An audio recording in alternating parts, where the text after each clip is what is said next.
Hello po mga kabeshi. So po, may nagbigay po sa akin po. Tapos po, yung shuttlecock po, tatlo pa po.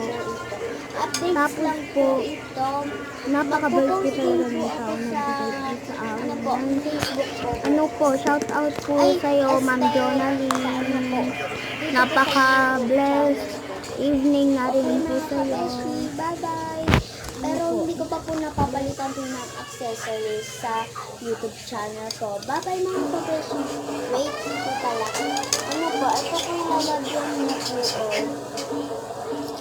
May nabigay lang po sa akin po mga kabeshi. Bilisan natin.